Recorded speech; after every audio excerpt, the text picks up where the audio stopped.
My name is Sally Haney, and I'm an assistant professor of journalism in the Faculty of Communication Studies at Mount Royal University, and I am also a Nexen Scholar. I was inspired by the Nexen Scholar program because a colleague of mine was, I think, in the first Nexen Scholar cohort, and he was researching the role of student reflection. He had students writing an awful lot of reflections about their learning, and we know that when students reflect about their learning, that learning can be so much deeper. So I was quite intrigued by his project, and of course it got me to thinking, what might I like to research? A little bit later, I was asked to develop a brand new course for our fourth years in our journalism program, and the course was the online editorial board. What that means is 15 students arrived in the course and they needed to assume managerial positions in the running of our online publication, calgaryjournal.ca. Now, this posed a problem because it's a course and these 15 students arrive, and yet they're going to do 15 very unique things. One was going to be the lead editor, one was going to be the sports editor, one would manage the visual content, another was going to really delve into the social media role in this course. And I thought, how am I going to deliver the course in a way that allows students to fulfill their unique roles and to learn? And so with some help from some colleagues at Mount Royal, I decided to use student-authored learning plans. And I ran that course 2 semesters in a row using these student-authored learning plans. This is where students developed very specific goals and objectives based on their role, based on their interests, based on what they wanted to learn in the course. And I heard back from them that they loved the learning plans. They said, really interesting framework, really interesting thing to do as a student to manage more of your own learning. And so I was quite optimistic about the role of student-authored learning plans in a capstone course. From there, I thought, well, I've only really got anecdotal evidence that students loved learning plans, and so I decided this would be worth studying as a Nexen Scholar. So I put together a proposal in which I said I really wanted to examine the degree to which student-authored learning plans were helpful, or were they perhaps a hindrance to student learning in a capstone course environment. And the proposal was accepted, and I have just learned so much because of the research I've done in this area. All of the students author these very detailed plans about what their objectives were, what their goals were in the course. Of course, all of their objectives, their goals, the associated learning activities needed to work in the framework of the overall course, and so I was ensuring that they were meeting the overall objectives of the course. But they wrote these very specific learning plans, detailed learning plans. And then we used each of their learning plans to check back through the semester 3-4 times to discuss, okay, to what degree are you meeting your learning objectives? What evidence are you bringing to the table to show me how you are achieving your learning in this course? And then from there, we decided, okay, well, if you're meeting all of your objectives, you're probably at the A range. If you're meeting most of them, you're likely in the B range. If you're meeting some of them, you're in the C range. If you're meeting few to none, you're in the D to F range. And so this turned out to be a benefit I hadn't realized. Students really appreciated having say in developing their objectives, but also being involved in continual conversation with me, assessing those learning objectives. And so in the end, one of the neat things about the study was that I did a very detailed analysis of the assessment that came out of the course. And in about 70% of the cases where we were assigning grades, I completely agreed with what students were proposing. In about 20% of the cases, I actually raised the grades based on what students were proposing. And in about 10% of the cases, I would suggest that, no, I think we'll lower the grade. And this was all based on an evidence-based assessment model that came out of our work with personalized learning plans. And so that was kind of an interesting result of the study. What I noticed was that personalized learning plans, it made visible to both students and me a lot of learning that was happening that I otherwise would never have seen. they were working really hard to bring evidence to the table about how they were meeting production goals, how they were meeting leadership goals, how they were meeting editorial goals. And if we hadn't been using this personalized learning plan, I just don't think I would have ever had a view to some of the juicy learning problems they were encountering as real-life editors of an online publishing vehicle.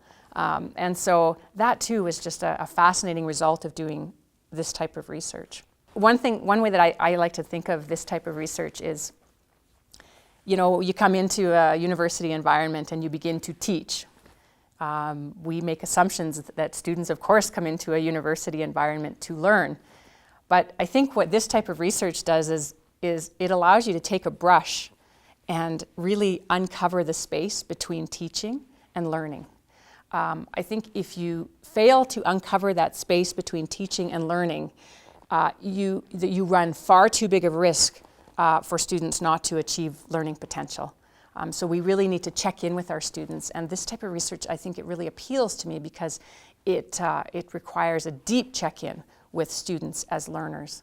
One thing that surprised me was that these fourth-year university students, most of them said they had never had that much authority or responsibility around their learning in a course. And most of them were really pleased with having so much more say in terms of what are your learning objectives. They, to some degree, really appreciated also being held accountable around the assessment piece. A lot of students talk about certain types of assessments like multiple choice exams as just, is that really a great way to assess my learning? And so they very much appreciated this type of assessment where it was all evidence, evidence, evidence. If they could bring evidence to the table that they had grown as a leader, that they were creating a collaborative environment with the dozens and dozens and dozens of students in our program who were contributing work into the publication. This was just bonus. They really appreciated it. The results of the study were that students appreciated having more choice. Students appreciated feeling like that they were accountable and responsible for their own learning. They appreciated the flexibility of not having to do exactly what the next student was having to do. Well, that course, it had to be that way. There was no singular experience for a student in the course. And so these were some of the takeaways of the study that I thought were interesting. But there were some challenges too. When students are asked to do new things, if you throw a new assessment idea at students, it's really important to scaffold that. And so some of them were a bit bewildered at first, a bit overwhelmed by being given so much responsibility for their own learning. But as time passed and as we continued having these one-on-one meetings where they were checking in, you could just see that they were becoming far more confident with steering their own learning. This was wonderful. And a lot of them said actually they ended up they were talking to employers about really knowing what it meant to set goals, think about evidence that would allow students to achieve those goals, and then making a fair and honest assessment about the degree to which they were meeting their various goals. So when I've discussed this project with colleagues, sometimes the reaction is, whoa, this seems like a lot of work, and you were continually discussing evaluation and whatnot with your students. But I think, and it can seem a bit messy and a bit overwhelming, and yet I guess what I would say is that it actually can bring calm to the storm, because teaching can feel quite chaotic at times. And I think the one thing that I'm learning is that you can't control everything. I mean, to build a course and to think of a course in terms of a course outline, and this is what we're going to do this semester, and to have it all laid out chock-a-block. I'm not so sure that that's always the way to help students achieve learning, achieve really significant learning goals. And I think this research, when I talk about it with colleagues or using personalized learning plans, it's just a way to really open up and loosen up how we conceive of building courses. Is it for everyone? No. I think that when teachers in a university environment have too many students, it would be pretty difficult to have 75 students author personalized learning plans and then use those individual frameworks to assess the entire course and have many, many conversations with all of those students. It simply would be too expensive and you wouldn't have the time to do it. As we get into the senior years of our university programs, we need to give students agency and authority to have much more say in how they are plotting through their learning journeys. And so I think that my research and shedding some light on personalized learning plans, which have been around for quite some time, I hope that for colleagues they just see it as yet another potential tool that positively affects student learning. This was an approach that in the end is continuing to have repercussions today, really positive impacts today. Students who were in my research study did quite a bit of reflecting about becoming far more independent with their learning. They talked about having so much more responsibility for their learning. And I think what was interesting, as I reflect on this, I think, well, when they leave the university and end up joining employer or going to that next stage of their lives, anything we can do to give them more tools to set goals, to achieve goals, to assess progress, that's just positive. That works for everybody. And I think Nexen has played a role in allowing me, first of all, to study a particular tool, and then allowing students to really engage with that tool. It's the type of tool, and there were some reflections that indicated this, it's a type of tool that I think students will carry forward with them wherever they end up, whether it's working in the oil and gas sector downtown or working for a media business. It's just a positive thing, and I think my students would not have had this opportunity had it not been for the Nexen Scholars Program. As teachers, we often have a sense or a hunch that something's going well.